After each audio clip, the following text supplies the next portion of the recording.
Rule number 1, the doctor lies. Rule number 2, so do television producers. More after this.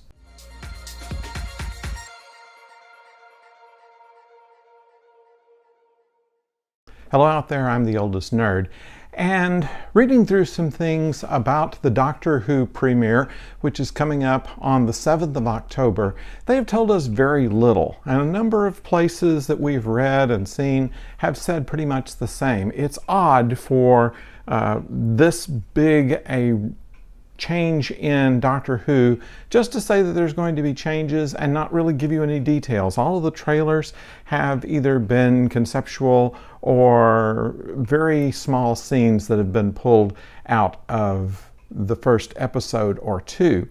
We see them climbing a mountain, we see them in a desert type area. We see them in some kind of cave where the Doctor is apparently building her new sonic screwdriver, but we don't have any sense of what's going to happen this season.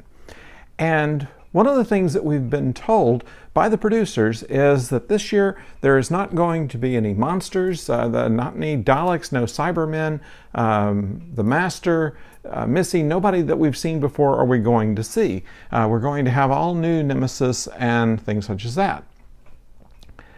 Now, this isn't the first time we've been told that there wouldn't be any Daleks in the season, and they were lying then, and I'll bet you they are now. If you recall in the reboot, when Christopher Eccleston was coming in, they said, well, you know, we're going to give the Daleks a rest for a while, and yet at the end of the first season, they did bring the Daleks in. Same thing when he regenerated into David Tennant. They said, well, we're going to give the Daleks a rest, and the Daleks were back, and so were the Cybermen. And frankly, why would anybody watch Doctor Who if there weren't Daleks and Cybermen? I mean, why don't they just do Voyagers or Sliders or Rick and Morty? Doctor Who includes Daleks and Cybermen.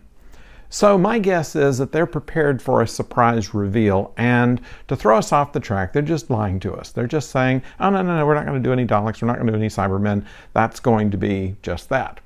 And so they're counting on us falling for that again, and then being surprised by it. And I have no problem with being surprised. And in fact, Chris Chibnall has said in public things he doesn't want to reveal too much about the show because he wants to have that element of surprise. He wants you to be shocked when they reveal that, you know, Darth Vader is Luke's father. I understand the need for an element of surprise there, but perhaps they could surprise us with something else, rather than just lie to us and then say, ah ha ha, you're surprised now, aren't you? Well, yeah, based on what you said, we're certainly surprised. But that's my guess on this. A couple of other things that they were talking about that they have revealed about this show is from the companions, assistants, group of friends they're now calling them. And they are going to be more like a crew. In fact, Chibnall described to the prospective friends that this would be a show that would be very much like Star Trek. The TARDIS would be like the bridge of the Enterprise, and the Doctor would be the captain, and the rest of them would be the crew. And this is something that is interesting. Usually the companions are nothing more than just a way to explain the tech or the aliens or something like that. Doctor, what is this? Oh, well, that's the razzmatazz, and they do this and that. And so it's a useful storytelling tool, but usually the assistants haven't been much more than that. Now, of course, since the reboot, they have had kind of a love story kind of thing between Billy Piper and 9th and 10th Doctors, and then Amy Pond with Matt Smith, and Clara Oswald with Capaldi, and all of these kind of relationship kind of things. But still, when it came down to it, all they're really doing is being the people who serve to provide the exposition. What could they mean, Doctor? Well, here's what's happening. So it's always that way. And for the first time, they're saying perhaps the group of friends, which now there are 3 of them. It's not the first time that there have been 3 companions. Certainly Peter Davison had 3 companions. The last part of Tom Baker had 3 companions. There were 3 companions with the first Doctor. So there is precedent for this, but to use them like this hasn't been done very much since the first Doctor. Since the first Doctor was, the actor, William Hartnell, was... They didn't know how sick he was, but he really wasn't able to do a lot of physical things, and so they had the companions actually go out and do things while the Doctor was kind of in the sit down and negotiate mode with whoever. And so I kind of see this again is that it's going to be kind of a team force that they're going to do with the Doctor and friends.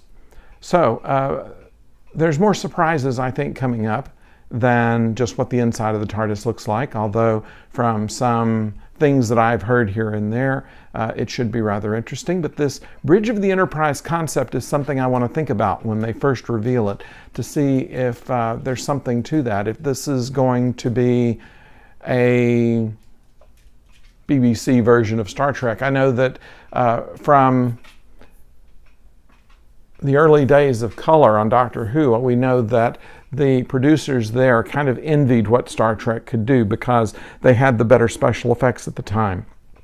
They had the more compelling stories at the time, while Doctor Who was still being considered by many a children's show. This changed on into the reboot section since Christopher Eccleston. Still a family show. They're not nearly as gritty as some other BBC dramas.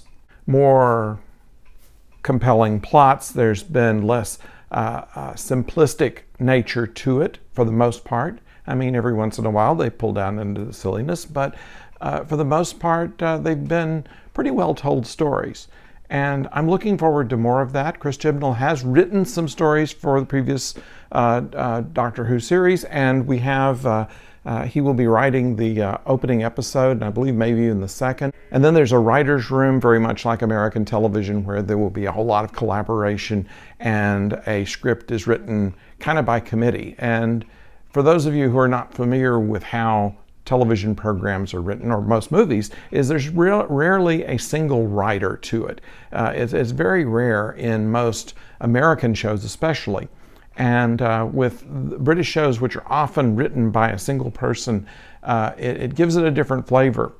And we're not certain if this is a good or bad thing, but it'll be interesting to see just how this changes in style and substance as we move forward. So having a woman doctor probably will be the least revolutionary thing about the show, but at the same time, I can't believe that they're going to go off the reservation so far as to not have Daleks and Cybermen and such as that.